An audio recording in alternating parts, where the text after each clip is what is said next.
entend les qui tombent par le polo que y avait. Mami, Nimbo là, au pompo et fique qu'avec quoi Nimbo. Aujourd'hui, la bonne est si bévi fin linéa. Hein? De quand il qui va boire, le papa veut dormir.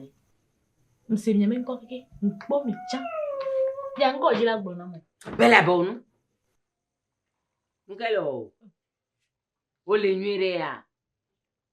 Potia na we wa. Oh. Ole do so menu be ha kwa ni ko mi trozu hati. Nyare ko ke jiro asoto ma. Potia ple mlia. Yene me nyon. Me se kikli. Be wo sigbele gro nyare na to. Ne me lewa. Anya. Me kaema.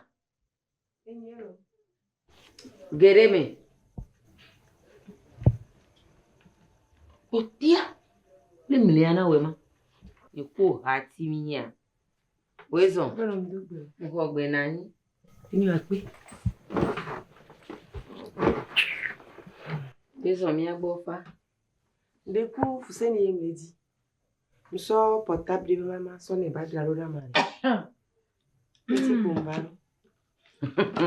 Elle dit fanto. Au sort portable. Vana fuse ni egbele ba home. Après non, bon nous. M'y a vu que veut voir et tout. Tite ma po, tite ma fille onde tite. Oh, nyare kem lo la tite.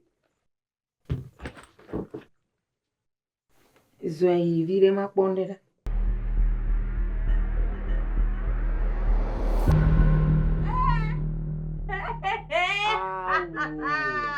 Enyo me koe. On croirait que les sigbe bena de bonga fish nenea. Bora. Odo nu gla do me dare. Odo di ya nani. Odo nu gla do me dare. O fluntolo. Après nos portables ni glé, mba yi ko to mi ni. Bon les funu. Il y a téléphone dra lo pe ya. Fi o dra téléphone lo ya. Et puis bon. On to po nu aso di kakava gomi. Bo beta gbo po nu ara. Nu ka bate wo. E jara wa dare. Odo di portable non il pas pour ma de toi ma de toi ma de tout le roi mère Après nos serons les. il fait que mettre un téléphone à droite tike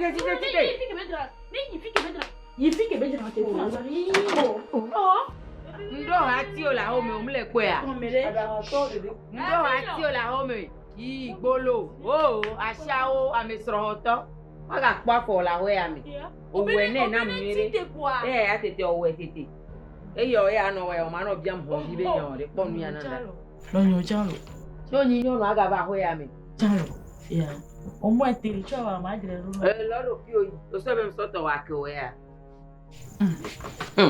useni ya nle no te kwe papa papa oh na garu mo pati na kwa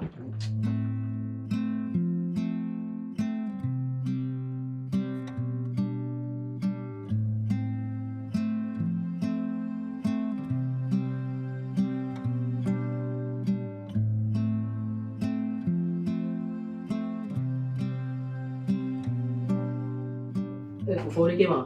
Kere. Dave. Video. Dave baro. Activité ore. Kere. Ko ne baro. Ko tombe swag ba ro bana ore. Jeni lo boso e mami are. Me mali fi ma tasha to ko jema ore. Ole trainer aro. Be fi kai. 2 mois no sai bateri 2 mois to sa on to pe ko. Ne lo ya. Bon. So ba se. Oh. Dave. O trolo. O commentaire di. Mano 15k. Ko na ko le 15k materi o. Oh. D'appelé pas ta ro. On to pon ke so bana ore. Et en plus ça combien nous d'aller nous no bokoria. Ni. Dave. Ciao. Tu attogni. Ok, là ça ne la. Nke milare.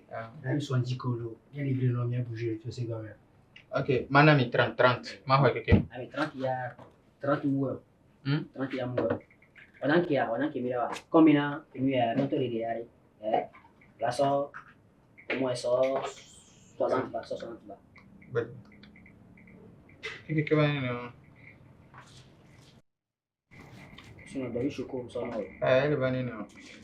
Bon, à ma temps, à ma madame. Oka njula.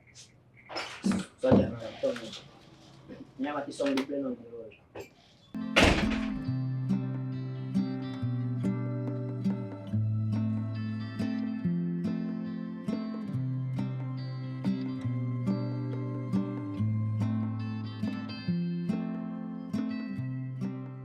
come on a traité hoy. Allora tu.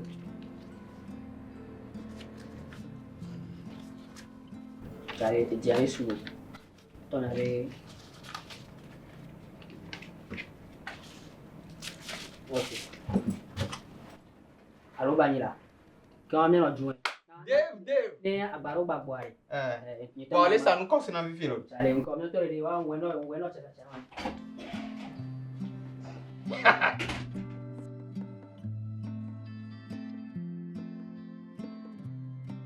Fuck, eu vi aí. Como é que tá, Zão?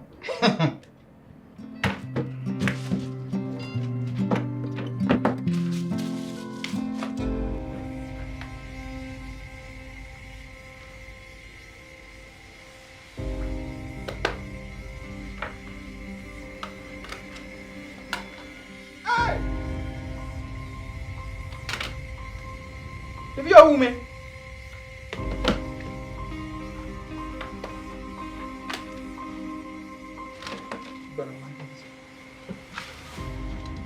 Funge.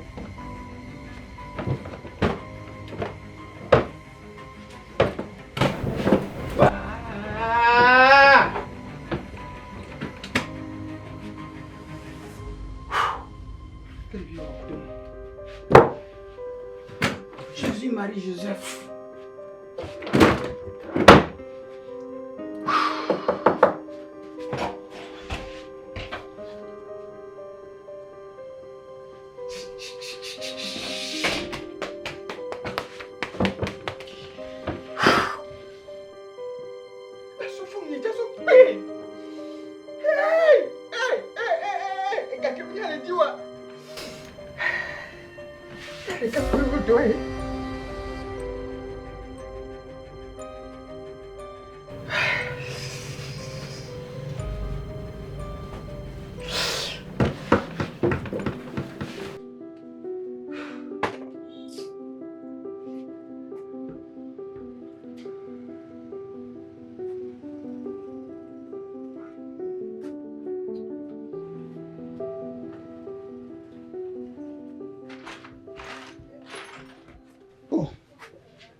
Ça finit alors.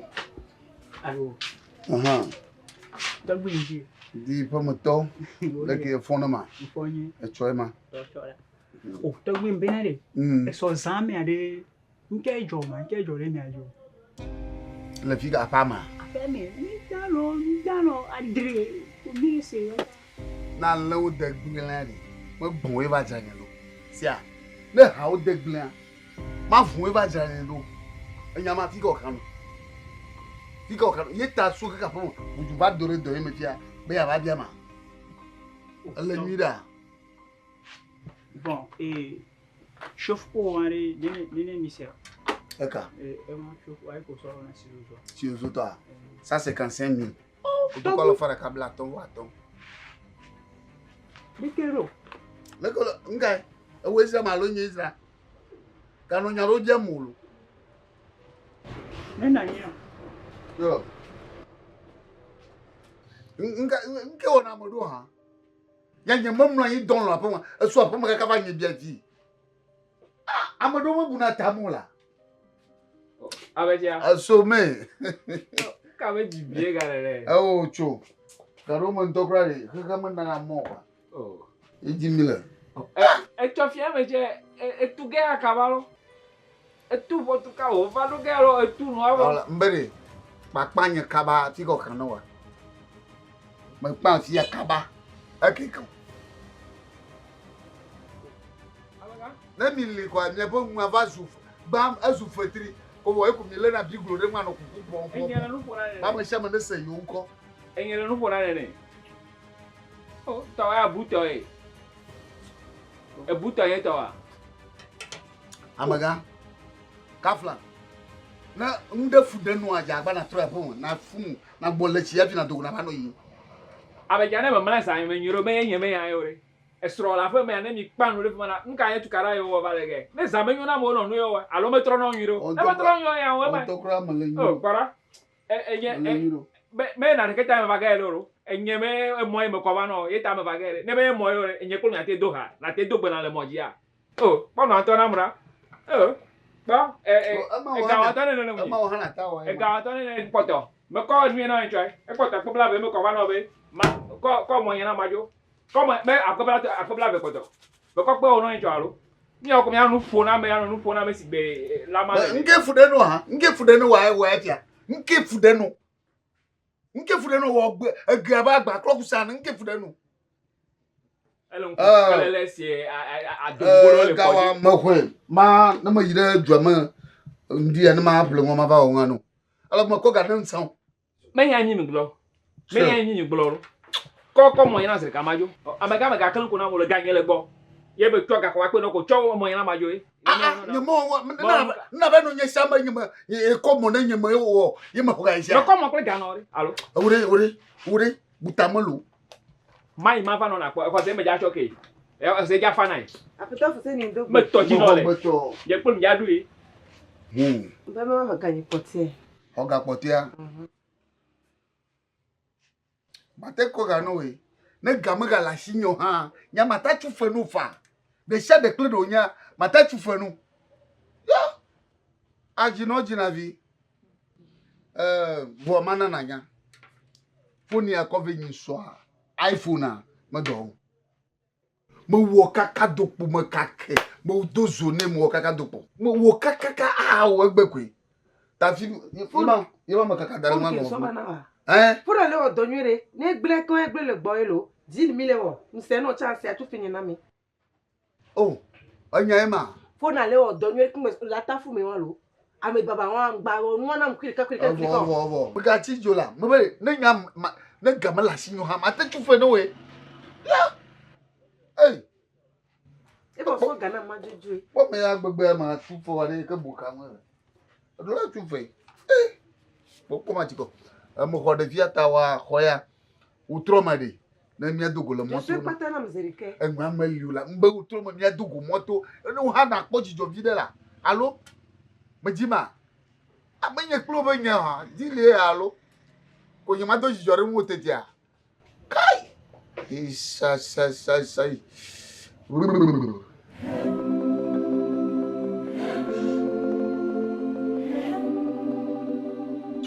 ano ko mano do jijo ra no yo po ma mate ngodo mete dogo re mete dogo ei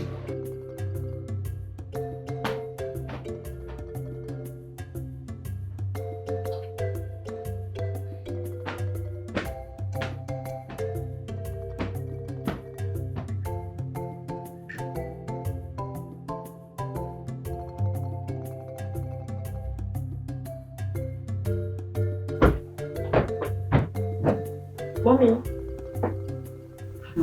pokoknya sebelum beda pelawiri nama Rob Vicpere, untuk gue ya. Ini pada so clé de juillet.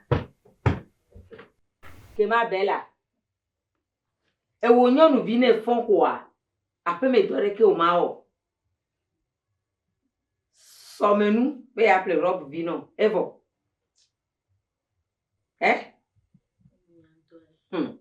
Ekponu ke to so menu mana wa. Eme nyanka be nyolo. Nsu yo, nyonu yo, nkanto be nyo. Ko we di ke me so fu die do kike gan ya me kwa. Numa a beto yo. Ame kuku zo azonli yo nyemenyan. E di be nku vie gbesi agbe ko bian re tanti he. E jo bu nku vie re bu me ya. Oh, e kuna hunga sanga me mlati kone pe won. Abi amlo na volandi gasega me. E kuna hu oh, on lo chanlo. nyao, e kuna hu. E ke kwa kwema. Nyemenyan kanto kunye le ko le tubi ma yo molo.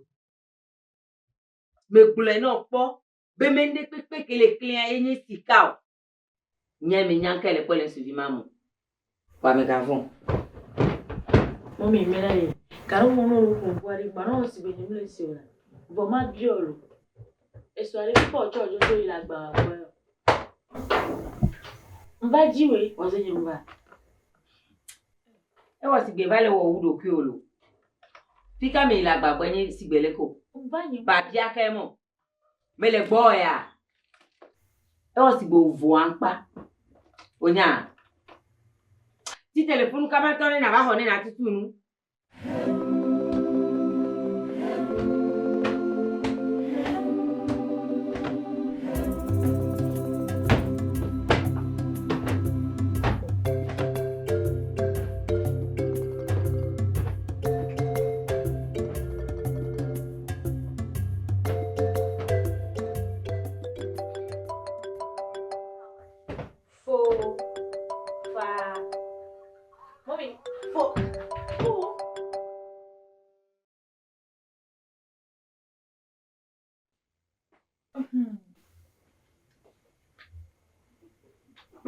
So do I that's na machuti. Ne fo pa bayo. Etonya. Tenye mbelewa. Ko me yebela yo. Yo. Nyanyi we se memu. Ta pe robo vi pe na mato. O bu buli tinye ka beko. Il faut fa. Na yo wa obuju. Etonya la se egbia. La se so. La se kaka so yiko. Então machesi mi kaka ka telefone na ntole.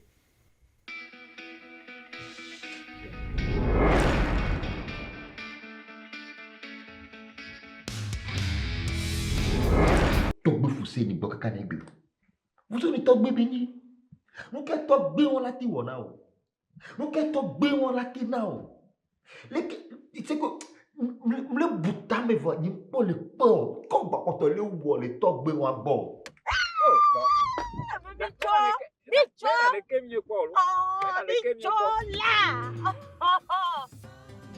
Bicho tu me doudou. Aïe, oui. Ok, ma pas de vie propre. N'y ma bleu. Oh. Tana mo kala fa ba kwa wa. Efo, ti wonde pepe koji la wa we kudum la, to mva for line. Nyao. Eleji ka. Telefone ya kobe kwa. Alo fa ba. Et dire pourquoi le fombo. Mais quoi le bien yassou? Boss. Bisi ya kembron.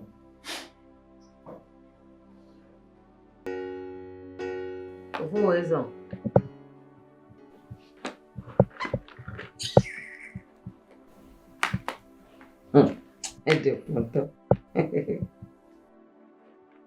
Abe mele sebe mele do raison na. Nka o mo ne ya. Nka bo mo ne ifia. Nka wa bo mo ne ifile.